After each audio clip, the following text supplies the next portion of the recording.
7:44 here on Kiwi. Time to talk to the voice of the creative economy, Vincent Heeringa from Idealog magazine, idealog.co.nz. Morning, Vincent. Good morning, Memo. Good morning. Now, the Herald this morning is reporting this very positive story, saying that some of the brightest young Kiwis could soon be hatching bankable, high-tech ideas in an Auckland waterfront haven, Vincent. Right.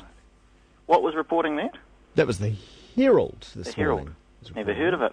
No, right. No, I'm sure that this same article is happening over at Idealog. Oh, well, it was there yesterday. The day before. Is it? Actually, funny enough, the link you just sent me to a 404 fail. Oh, crap. So all I have is the Granny Herald to go on. Oh, well. I promise it's there. Okay. Anyway, it was a press release. How hard is it to create news out of a press release? Go knock some heads together. Yeah, exactly. I probably sent you a bung link. Yeah. Anyway, there's a story there. There is a story about the Wynyard quarter being earmarked to be a technology and innovation quarter, which should be pretty cool for Auckland. There's already a lot of technology companies that have moved down to that viaduct area, but they are now in the council, which owns that area, collectively it's called Waterfront Auckland, have quite a lot of commitment to trying to create that area as a design, innovation and tech cluster, I suppose, involving universities, research companies, high-tech companies, and kind of people that organise events, and using those facilities down there for events such as what's happening next week, like the Innovators Awards that we run. And even last night I went to the Xbox event down there and checked out all the latest tech that they're bringing out. Yeah, well, that's cool. That's great. And, I think that there's probably a lot of hype in that announcement, but one of the great things about this kind of initiative is it just kind of legitimises and sets expectations about what kind of industry we want happening in our city. And the fact that the council have kind of strategically said we want design, innovation and high tech, to me is very exciting. It is very exciting.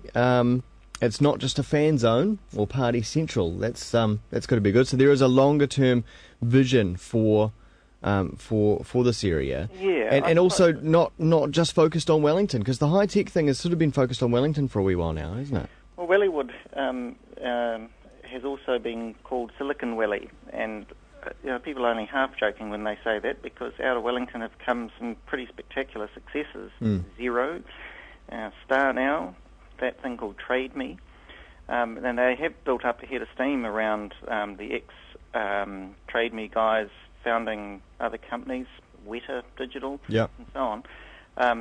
Wellington actually has quite a legitimate claim to be a tech centre.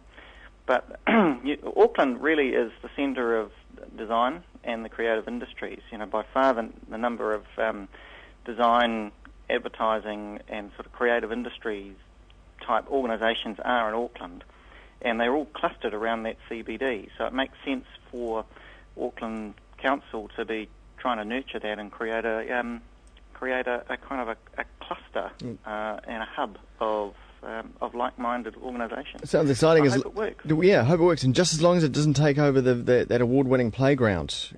Well, that was off to a flying start, wasn't it? The playground, which won a design award at the Best Awards last week, you're saying is earmarked for demolition. Yeah, the children's playground there is to be replaced by a tower block, says the Heart of City Business Group.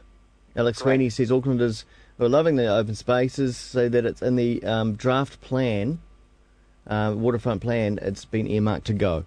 Right. Well, I don't think we have enough towers in Auckland City, don't you? Yeah. Especially down at the waterfront. Yeah, right down here at the waterfront. Yeah. I remember once calling the council and pointing out that I had a large backyard and could it be cross-leased, and the guy said, look at all that garden, so much waste space. You could put another 2 houses in there. Yeah. And, there does seem to be this hatred of open spaces. It does. Look, a couple of other things that are happening on Idealog which are cool. Well, they're not just being reported on Idealog, but a neat fundraising idea for Christchurch recovery. Yep.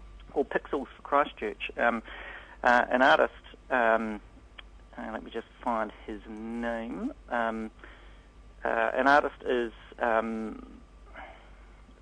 it's Hansen? Shane Hansen. Shane Hansen. Yeah. He is a painter. He's pixelated one of his paintings and is selling each pixel for $10. I mean, he's got 100,000 pixels, so he's hoping to raise $100,000 for Christchurch, and so you can buy one of his pixels. It's quite a cool idea, isn't it? Huh. Okay. And it's a beautiful painting, actually. It's the painting is called Aranui Otautahi. Otautahi. Yeah, Otautahi, which is the Māori name for Christchurch. Yes, that's right. And Aranui, I suppose, is our love for Christchurch. Yeah. So that's quite a neat idea, and you can go down to the UB flagship store, which is down at the Britomart, have a look at that and buy your $10 pixel, which is quite a neat idea. And then just lastly, Wammo, we've talked a bit about Lanzatech, which is a Kiwi company specialising in taking pollution and turning it into fuel. And they basically have this process that they put a lid on top of a smokestack of a steel factory or a pulp and paper mill, and they capture the carbon monoxide and other gases that come out of those smokestacks and turn them into ethanol, or other kind of useful fuels. But basically, it's like a giant brewery. It's like they have microbes that chew through the carbon monoxide and turn it into other useful organic compounds. Yeah. And it's such a great idea. It's taking off internationally. It's had a lot of investment overseas, and the latest initiative, every month they seem to be announcing another deal, and the latest one was yesterday where Virgin Atlantic, Richard Branson's company, will be taking his fuel that he creates in both India and China and Sweden, and using it in their aircraft. And they plan to be flying on some of that fuel within the next 18 months. Is it the biofuel, is it? It is a biofuel, yeah, because it's taken from an organic waste stream from something like a steel factory, which will be pumping out, amongst other things, carbon monoxide and carbon dioxide. That's cool. Yeah, it's very cool. It doesn't exactly fix our problem, but it goes some way to ameliorating it. And the ambition of Virgin Atlantic is by 2020, which is now only, 9 years away, to have a third of their fuel being powered by sustainable biofuel. Tell you what, there's one thing this oil disaster down in Tauranga has shown me, and maybe the rest of the public as well, is just how dirty and hidden away fuel for shipping actually is. That heavy oil that's hidden away in those holds, and you think about how many ships are around, pumping the stuff out into the atmosphere around the world. Yes. Man, we need to find another way of doing this. Yeah, I think that fuel is one of the biggest problems, isn't it? If you could solve the fuel thing, if you could clean up fuel, you'd go a long way to improving the emissions. But by comparison with the airline industry, the shipping industry is relatively clean, Wammo. I know you've identified quite rightly that when something goes wrong, it really does go wrong. But there are thousands of ships plying the oceans, and not many of them sink and break open on reefs.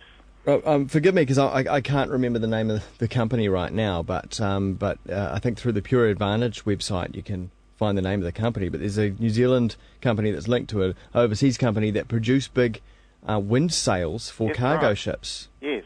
Yeah, that's right. I don't know the name of that company either, but I've seen the design. It's very cool. Very cool. Only good when you're way out there in the ocean and in the trading winds and all that. But that's right. But yeah, very, very cool. All right, thanks very much, Vincent. It's a pleasure, Wammo. Idealog.co.nz, and I'll also have the links to some of the stuff we've just been talking about up at kiwifm.co.nz on the Radio Wammo Show.